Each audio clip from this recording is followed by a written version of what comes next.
അപ്പോൾ എല്ലാവർക്കും നമസ്കാരം. നമുക്കപ്പോൾ ഇന്നത്തെ ക്ലാസ് തുടങ്ങാം.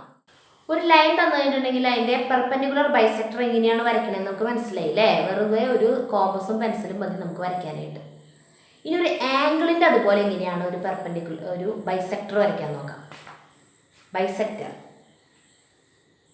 ഒരു ആംഗിൾ, ഈ ആംഗിൾ 60 ഡിഗ്രി ആണെന്ന് വിചാരിക്കും. അപ്പോൾ ഇതിൻ്റെ ബൈസെക്ടർ ഇങ്ങനെ പോകുമ്പോൾ ഇതിനെ എത്ര വീതമായിട്ട് ഭാഗിക്കണം? 30 ഡിഗ്രി വീതമായിട്ട് ഭാഗിക്കണം അല്ലേ? ഇത് 30 ഡിഗ്രി ആവണം, ഇത് 30 ഡിഗ്രി ആവണം. അങ്ങനെ വേണം നമുക്ക് ബൈസെക്ടർ വരയ്ക്കണമെങ്കിൽ അല്ലേ? അപ്പം അതെങ്ങനെയാണ് വരയ്ക്കുക? ആംഗിൾ, ഈ ആംഗിളിൻ്റെ ബൈസെക്ടർ വരയ്ക്കണമെങ്കിൽ ലൈനിൻ്റെ പോലെ തന്നെ നമുക്ക് കോമ്പസ് തന്നെയാണ് വേണ്ടത്. അപ്പോൾ കോമ്പസ് കുത്തിയിട്ട് വരയ്ക്കണമെങ്കിൽ നമുക്ക് അതിനൊരു കോമ്പസ് കുത്താനായിട്ടുള്ളൊരു പ്ലാറ്റ്ഫോം വേണ്ടേ? അത് ആദ്യം നമുക്ക് ഉണ്ടാക്കണം. അതെന്ത് ചെയ്യണം? കോമ്പസിലൊരു പെർട്ടിക്കുലർ അളവെടുക്കുക. നിങ്ങൾക്ക് ഇഷ്ടമുള്ളൊരു അളവെടുക്കുക. ഈ ബിയിൽ കുത്തിയിട്ട് ഒരു ആർക്ക് ഇവിടെ വരയ്ക്കുക, ഇവിടെ വരയ്ക്കുക. അല്ലെങ്കിൽ ഇങ്ങനെ മൊത്തത്തിൽ ഇങ്ങനെ വരച്ചാലും മതി. ഒരേ അളവായിരിക്കണം, ഒരൊറ്റ വരാൻ. അപ്പോൾ നമുക്ക് ഇവിടെ ഒരു പോയിന്റ് കിട്ടി, ഇവിടെ ഒരു പോയിന്റ് കിട്ടി അല്ലേ? അപ്പോൾ നമുക്ക് ഇതിനാണെങ്കിൽ PQ എന്ന് പേര് കൊടുക്കാം. ഇനി ഈ പോയിന്റിൽ കുത്തിയിട്ട് വേണം നമുക്ക് ഇനി ബൈസെക്ടർ വരയ്ക്കാനുള്ള ആർക്കുകൾ വരയ്ക്കാനായിട്ട്.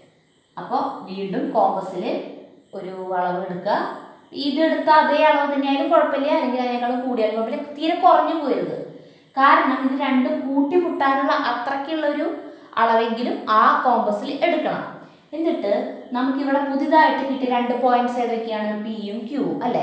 ഈ Pയിൽ കുത്തിയിട്ട് ഒരു ആർക്കുകൾ വരയ്ക്കുക, അതുപോലെ Qയിൽ കുത്തിയിട്ട് ഒരെണ്ണം വരയ്ക്കുക. അപ്പോൾ ഇവിടെ ഒരു പോയിന്റ് കിട്ടിയില്ലേ? ഇനി നമ്മൾ സ്കെയിൽ വെച്ചിട്ട് ഈ Bയിൽ നിന്ന് നേരെ ഈ പോയിന്റിലൂടെ വരയ്ക്കുക. ഓക്കെ, അപ്പോൾ നമുക്ക് ഈ ABC എന്ന് പറയുന്ന ആംഗിളിനെ നമ്മൾ തുല്യ ഭാഗങ്ങളായിട്ട് ഭാഗിച്ചു. കൃത്യം സെൻറ്ററിലൂടെയാണ് ഈ ബൈസെക്ടർ കടന്നു പോകുക. മനസ്സിലായില്ലേ? ഈസി അല്ലേ? ലൈൻ ആകുമ്പോൾ എങ്ങനെ ചെയ്യാം? ലൈനിൻ്റെ നമുക്ക് ഈസിയാണ്. ലൈനിൻ്റെ ഈ 2 അറ്റത്തുള്ള 2 പോയിന്റുകളുണ്ട്. ഈ ആദ്യത്തെ പോയിന്റിൽ കുത്തിയിട്ട് ഒരെണ്ണം വരയ്ക്കുക. തീരെ ചെറിയ അളവാവരുത്. എപ്പോഴും കോമ്പസിൽ എടുക്കുന്ന അളവ് നമ്മൾ വരച്ചിരിക്കുന്ന ഏത് ലൈൻ്റെ ആണോ ബൈസെക്ടർ വരയ്ക്കുന്നത് ആ ലൈനിൻ്റെ പകുതിയേക്കാളും കൂടുതലായിരിക്കണം.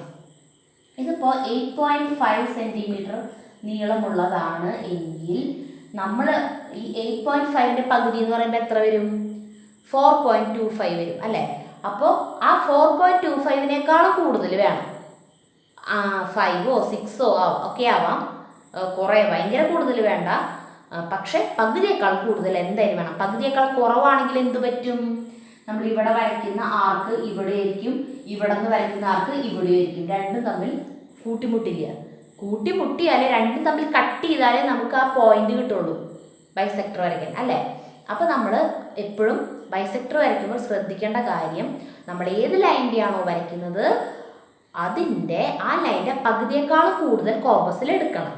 അതിന് മാറ്റം വരരുത്, ആ അളവിന് മാറ്റം വരരുത്. ഇതിൽ കുത്തിയിട്ട് വരയ്ക്കുമ്പോൾ അതിന് മാറ്റം വരാണ്ട് തന്നെ വരയ്ക്കണം. മാറ്റം വന്നു കഴിഞ്ഞിട്ടുണ്ടെങ്കിൽ നമ്മൾ കറക്റ്റ് സെൻറ്ററിൽ കൂടി ആവില്ല ലൈൻ കടന്നു പോവുക. അപ്പോൾ ഇവിടെ കുത്തിയിട്ട് ഇവിടെ ഒരു ആർക്ക് വരയ്ക്കുക, അതേ അളവിൽ തന്നെ അടിയിൽ വരയ്ക്കുക. ഇവിടെ കുത്തിയിട്ട് ഇവിടെ വരയ്ക്കുക, ഇവിടെ വരയ്ക്കുക. എന്നിട്ട് നമ്മൾ ആ ലൈൻ തമ്മിൽ ജോയിൻ ചെയ്ത് കഴിഞ്ഞാൽ നമുക്ക് സെൻറ്റർ പോയിന്റ് കിട്ടും. ഇത് നോക്കണ്ട, നമുക്ക് അളവെടുത്ത് വരയ്ക്കുമ്പോൾ കിട്ടും. ആംഗിളിനാവുമ്പോൾ ഒരു പണിയും കൂടിയുണ്ട്. ആദ്യമേ നമ്മൾ അതിൻ്റെ വെർട്ടക്സിൽ കുത്തിയിട്ട് ഒരു ആർക്ക് വരയ്ക്കണം. എന്നിട്ട് നമുക്ക് 2 പോയിന്റ് നമ്മൾ ഈ ആംഗിളിൽ കണ്ടുപിടിക്കണം. ആ 2 പോയിന്റിൽ കുത്തിയിട്ട് വേണം ആർക്ക് വരച്ചിട്ട് വേണം നമുക്ക് ബൈസെക്ടർ വരയ്ക്കാൻ. മനസ്സിലായോ? അപ്പോൾ നിങ്ങൾ വരച്ച് പഠിക്കണം. വെറുതെ കണ്ടു കഴിയുമ്പോൾ മനസ്സിലായി എന്ന് തോന്നും, പക്ഷെ വരച്ച് പഠിച്ചിട്ടുണ്ടെങ്കിൽ പിന്നെ അത് മറക്കില്ല. ഇനി നമുക്കിത് വീണ്ടും ഇങ്ങനത്തെ ടൈപ്പ് ഇത് ആവശ്യം വരും. ഈ ക്ലാസ്സിലായാലും അടുത്ത ക്ലാസ്സുകളിലായാലും ആവശ്യം വരും. അതുകൊണ്ട് ഇത് മറന്നു പോയരുത്. അതിന് വേണ്ടിയിട്ട് നമ്മൾ ചെയ്ത് നോക്കുക. വെറുതെ ഒരു ലൈൻ വരച്ചിട്ട് അത് വരച്ച് നോക്കുക ബൈസെക്ടർ. എന്നിട്ട് കറക്റ്റ് സെൻറ്ററിൽ കൂടി എന്തിലല്ലേ കടന്നു പോയിക്കണമെന്ന് മെഷർ ചെയ്ത് നോക്കുക. ഓക്കെ, പേജ് നമ്പർ 29 കുറച്ച് പ്രോബ്ലംസ് കൊടുത്തിരിക്കുന്നു. Draw a line 6.5 centimetres long and draw its perpendicular bisector. 6.5 centimetre നീളത്തിലൊരു ലൈൻ വരയ്ക്കുക.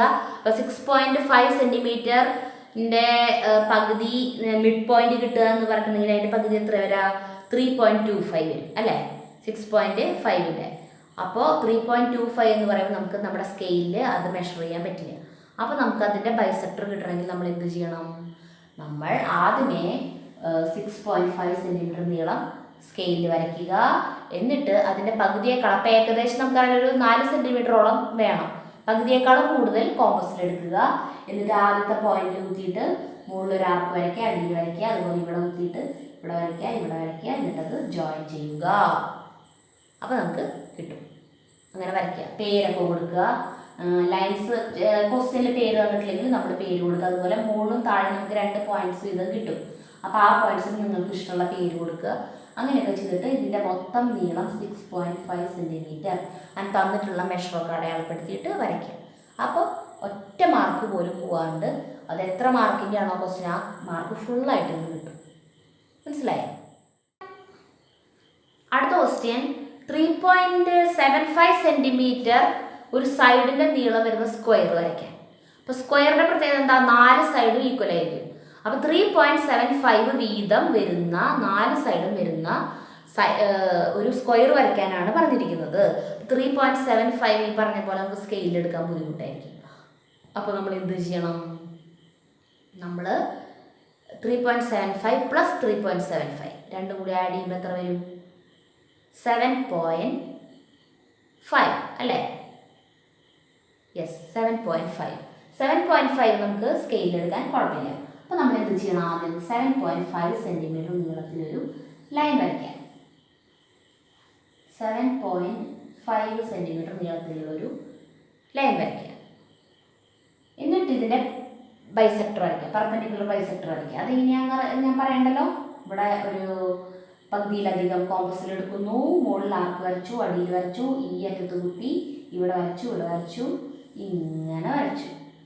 അപ്പോൾ ഇവിടെ മുതൽ ഇവിടെ വരെയുള്ള നീളം എത്രയാ? 3.75 അല്ലേ? നമ്മൾ സെൻറ്ററിൽ കൂടെയാണ് ബൈസെക്ടർ കടന്നു പോയത്. അപ്പോൾ ഇവിടെ എത്രയായിരിക്കും നീളം? 3.75. അപ്പോൾ നമുക്ക് ഒന്നുകിൽ ഈ ഭാഗത്തോ അല്ലെങ്കിൽ ഈ ഭാഗത്തോ നമുക്ക് നമ്മുടെ സ്ക്വയർ വരയ്ക്കാം. അപ്പോൾ സ്ക്വയറിൻ്റെ ഒരു സൈഡ് നമുക്ക് കിട്ടി, 3.75 കിട്ടി. ഇനി നമ്മൾ ഈ 3.75 നമ്മൾ കോമ്പസിൽ കൃത്യമായിട്ട് അളക്കുക. ഇങ്ങനെ കൃത്യമായിട്ട് എടുക്കുക കോമ്പസിൽ. എന്നിട്ട് അളവ് മാറാതെ ഈ സെൻറ്ററിലുള്ള ഈ പോയിന്റ് കുത്തിയിട്ട് മുകളിൽ വരയ്ക്കാം. അപ്പോൾ നമുക്ക് ഇവിടെ 3.75 കിട്ടിയില്ലേ? ഇനി നമ്മൾ ഇതന്നെ മാറ്റം വരുത്തരുത്. മാറ്റം വരാണ്ട് നമ്മൾ ഈ പോയിന്റ് കുത്തിയിട്ട് നമ്മൾ ഇവിടെ വരയ്ക്കാം. ഒരാൾക്ക് അവിടെ വരച്ചു. എന്നിട്ട് അതേ മെഷർ തന്നെ മാറ്റം വരരുത്. ഈ പോയിന്റിൽ കുത്തിയിട്ട് ഇവിടെ നമ്മൾ പുതിയൊരു പോയിന്റ് നമുക്ക് കിട്ടിയില്ലേ 3.75, ആ പോയിന്റിൽ നമ്മൾ കോമ്പസ് കുത്തിയിട്ട് നമ്മൾ ഇതിൽ വരച്ചു. ഇപ്പം നമുക്ക് ഇവിടുത്തെ പോയിന്റ് കിട്ടി. ഇനി നമ്മൾ ഇവിടെ ഈ പോയിന്റും ഈ പോയിന്റും തമ്മിൽ ജോയിൻ ചെയ്യുന്നു, ഇതും തമ്മിൽ ജോയിൻ ചെയ്യുന്നു. അപ്പോൾ നമുക്ക് ഇവിടെ എത്രയാണ്? നമ്മൾ കോമ്പസിൽ എത്രയായിരുന്നു എടുത്തേക്കുന്നത്? ഈ 3.75 അല്ല നമ്മളെടുത്തത്. അപ്പോൾ ഇവിടെ നിന്ന് ഇവിടെ വരെ 3.75, അതിന് മാറ്റം വരുത്താണ്ടാണ് നമ്മൾ ഈ ആർക്കൊക്കെ വരച്ചത്. അപ്പോൾ നമുക്ക് 4 സൈഡും 3.75 വീതമുള്ള സ്ക്വയർ കിട്ടി. മനസ്സിലായി? അടുത്ത ക്വസ്റ്റ്യൻ 75 ഡിഗ്രിയിലുള്ള ഒരു ആംഗിൾ വരച്ചിട്ട് അതിൻ്റെ ബൈസെക്ടർ വരയ്ക്കാം. അപ്പോൾ 75ൻ്റെ പകുതി എത്ര വരും? 37.5 ഡിഗ്രി വരും. 37.5 ഡിഗ്രി നമുക്ക് പ്രൊട്രാക്ടറിൽ എടുക്കാൻ ബുദ്ധിമുട്ടാണ് അല്ലേ? അപ്പോൾ നമുക്ക് എന്ത് ചെയ്യാം? അതിൻ്റെ ബൈസെക്ടർ വരച്ചാൽ പോരെ അതിൻ്റെ സെൻറ്റർ കിട്ടാനായിട്ട്. ബൈസെക്ടർ വരയ്ക്കാൻ തന്നെയാണ് ക്വസ്റ്റ്യൻ. അപ്പോൾ നമ്മൾ എന്താ ചെയ്യേണ്ടത്? ആംഗിളിൻ്റെ എന്താ ചെയ്യേണ്ടത്? ആദ്യമേ ബിയിൽ നമ്മൾ കുത്തുന്നു കോമ്പസ്. ഇഷ്ടമുള്ളൊരു മെഷർ എടുത്തിട്ട് നമ്മൾ ഇവിടെ ഒരു ആർക്ക് വരച്ചു, അല്ലെങ്കിൽ ഇതിങ്ങനെ വരച്ചു. അപ്പോൾ നമുക്ക് ഇവിടെ ഓരോ പോയിന്റ് നമ്മൾ എം എൻ എന്ന് പേര് കൊടുത്തു.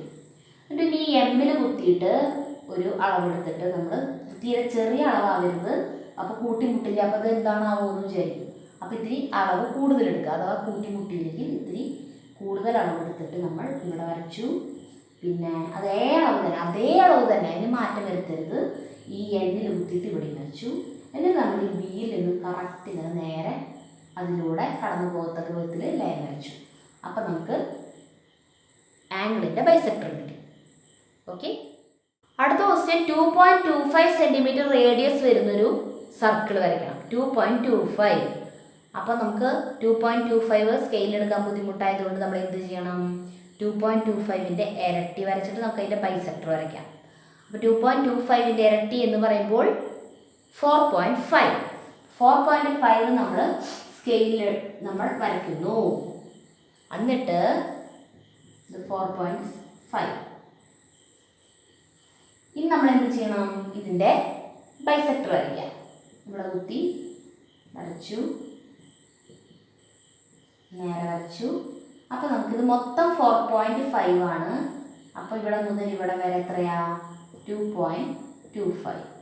ഇവിടെ 2.25. ഇനി ഇത് റേഡിയസ് വരണം എന്നാണ് പറഞ്ഞിട്ടുള്ളത്. അപ്പോൾ നമുക്ക് എന്ത് ചെയ്താൽ മതി? ഈ സെൻറ്ററിൽ നമ്മൾ കോമ്പസ് കുത്തുന്നു. ഇത് കറക്റ്റ് കൃത്യം 2.25 നമ്മൾ എടുക്കുന്നു. എന്നിട്ട് നമ്മളൊരു ആംഗിൾ ഇങ്ങനെ വരയ്ക്കുന്നു. അയ്യോ, അങ്ങനെ കൃത്യമായിട്ടുള്ള ആംഗിൾ വരയ്ക്കുക. അപ്പോൾ കൃത്യമായിട്ട് ഈ വരച്ച നമ്മൾ 4.5 വരച്ചില്ലേ, ആ വരച്ച ആ 2 ലൈനിൻ്റെ എൻഡിലൂടെ ടച്ച് ചെയ്തുകൊണ്ടായിരിക്കും ആ സർക്കിൾ പോവുക.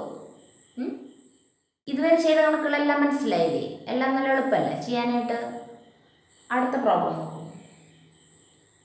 Draw triangle ABC with AB 6 cm, angle A 22 and 1/2 degree, angle B 67 and 1/2 degree.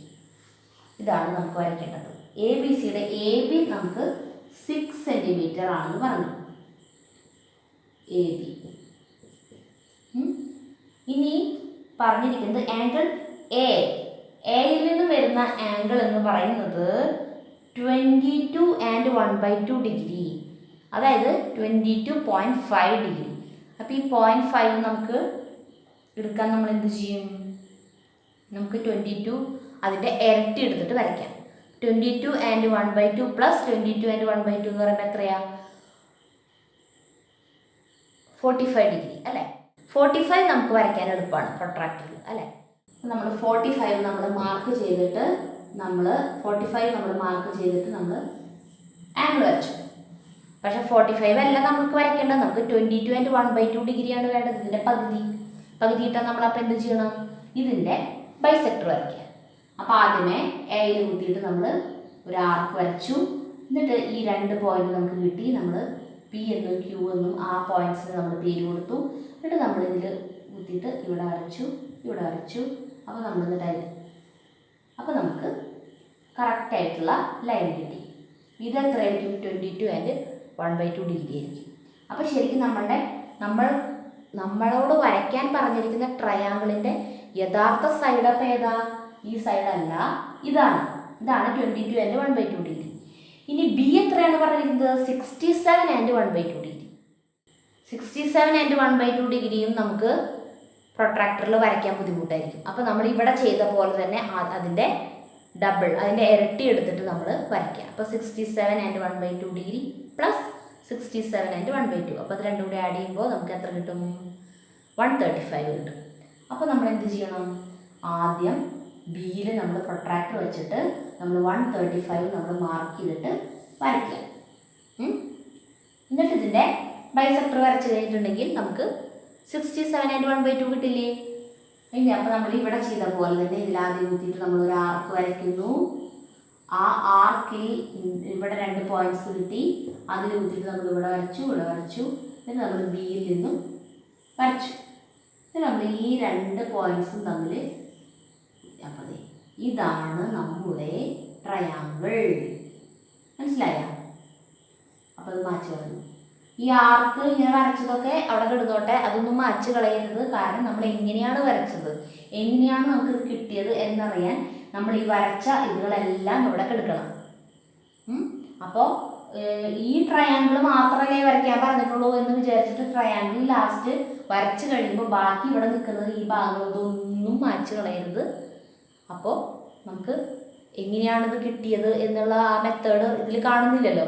അപ്പോൾ നമുക്ക് ആൻസർ കിട്ടും, മാർക്ക് കിട്ടില്ല. സോ ഇത് എങ്ങനെയാണ് വരച്ചത് ഇതിനെ ഇങ്ങനെ തന്നെ നിലനിർത്തി അവിടെ വയ്ക്കുക, ഒന്നും മാച്ച് കളയരുത്. കാണാൻ ട്രയാങ്കിൾ കാണാൻ ഭംഗി ഉണ്ടാവില്ല എന്നേ ഉള്ളൂ, പക്ഷേ ഇങ്ങനെയാണ് ഇത് വരയ്ക്കേണ്ട രീതി. സോ ഇത് ഇങ്ങനെ തന്നെ വയ്ക്കുക. ഓക്കെ. നെക്സ്റ്റ് പേജിലെ അടുത്ത ക്വസ്റ്റ്യൻ, ആറാമത്തെ question. Draw A triangle and perpendicular bisectors of all 3 sides.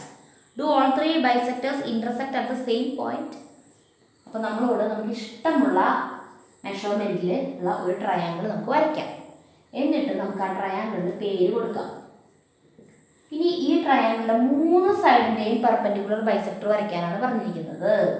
അപ്പോൾ നമുക്ക് ബിയിൽ കുത്തിയിട്ട് നമ്മൾ ഇവിടെ വരയ്ക്കുന്നു, ഇവിടെ വരയ്ക്കുന്നു, സിയിൽ കുത്തിയിട്ട് അതുപോലെ ഇവിടെ വരച്ചു, ഇവിടെ വരച്ചു, കൂട്ടി യോജിപ്പിച്ചു.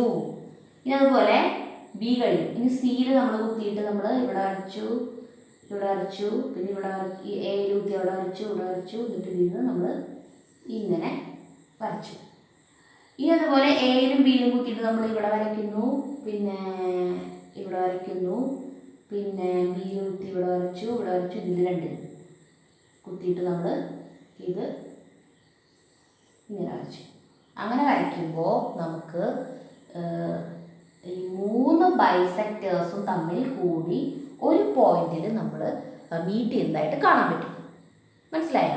ഏത് മെഷർമെൻറ്റിലുള്ള ട്രയാങ്കിൾ വരച്ചിട്ടായാലും അതിൻ്റെ 3 സൈഡിൻ്റെയും, അപ്പോൾ ആ മെഷേഴ്സ് എടുത്തിട്ട് ബിയിൽ ആദ്യം ഈ സൈഡിൻ്റെ ബൈസെക്ടർ വരയ്ക്കുക, പിന്നെ ഈ സൈഡിൻ്റെ ബുക്ക് ഇങ്ങനെ ചെരിച്ച് വെച്ചിട്ട് ഈ 2 സൈഡിൻ്റെ വരയ്ക്കുക, അതുപോലെ ഈ സൈഡിൻ്റെ ഇങ്ങോട്ട് ചെരിച്ച് വെച്ചിട്ട് ഈ സൈഡിൻ്റെയും വരയ്ക്കുക.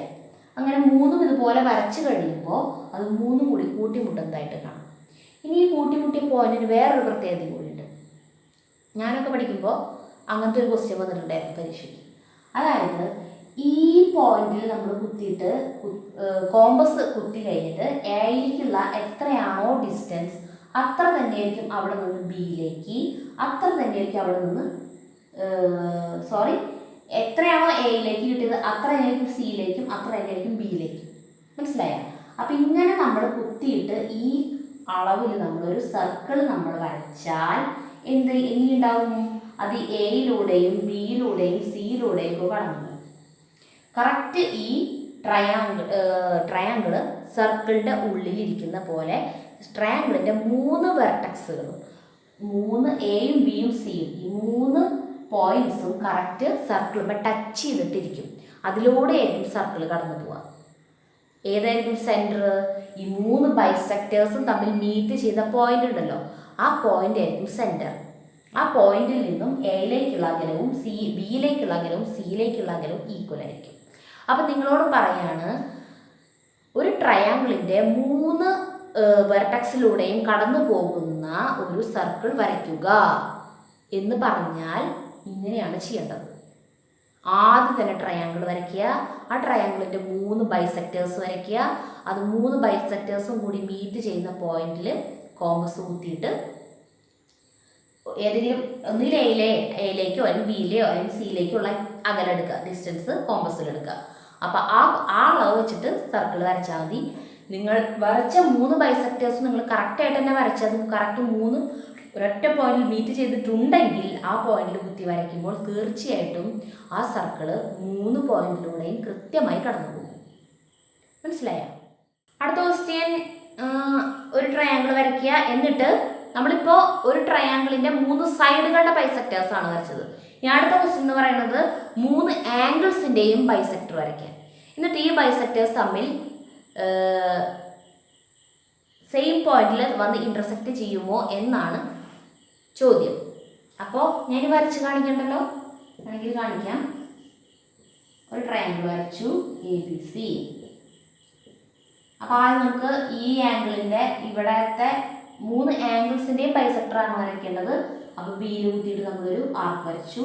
എന്നിട്ട് നമ്മൾ ഇവിടെയും കുത്തിയിട്ട് ഇവിടെ ഒരു ആർക്ക്, ഇവിടെ ഒരു ആർക്ക് വരച്ചിട്ട് ഇതിങ്ങനെ യോജിപ്പിച്ചു. ഇനി സിയിൽ കുത്തിയിട്ട് നമ്മളിവിടെ ഒരു ആർക്ക് വരയ്ക്കുന്നു. എന്നിട്ട് നമ്മൾ ഇവിടെ കുത്തിയിട്ട് വരച്ചിട്ട് നമ്മൾ ഇത് ഇങ്ങനെ സിയിലേക്ക് വരച്ചു. ഇനി അതുപോലെ എയിൽ നിന്ന് നമ്മളിങ്ങനെ വരച്ചിട്ട് അതും വരയ്ക്കുക. എയിൽ നിന്ന് അതിനെ ആർക്ക് വരയ്ക്കണം. എന്നിട്ട് ആർക്കിൽ ആ 2 പോയിന്റ് കുത്തിയിട്ട് വരയ്ക്കുക. അപ്പോൾ അത് 3 നിങ്ങൾ വരച്ച് നോക്കുക. അപ്പോൾ ആ 3 കൃത്യമായിട്ട് ഉള്ള മെഷർമെൻറ്റിൽ കോമ്പസൊന്നും ഇളകാത്ത കോമ്പസ് ആയിരിക്കണം. അവർ അളവെടുത്താൽ കറക്റ്റ് അതിൽ നിൽക്കണം. അങ്ങനെ ഉറപ്പുള്ള കോമ്പസ് ആയിരിക്കണം. അങ്ങനെ വരച്ചു കഴിഞ്ഞാൽ നിങ്ങൾക്ക് കൃത്യമായിട്ടാണ് വരച്ചതെങ്കിൽ ആ 3 ബൈസെക്ടേഴ്സും തമ്മിൽ ഇൻ്റർസെക്റ്റ് ചെയ്യും ഒരു പോയിന്റിൽ. മനസ്സിലായോ? അപ്പോൾ നമുക്ക് ഇന്നത്തെ ക്ലാസ് നിർത്താം. അപ്പോൾ നമുക്കിനി അടുത്ത ക്ലാസ്സിൽ കാണാം. അപ്പോൾ ചാനൽ സബ്സ്ക്രൈബ് ചെയ്യാത്തവർ സബ്സ്ക്രൈബ് ചെയ്യാൻ മറക്കരുത്.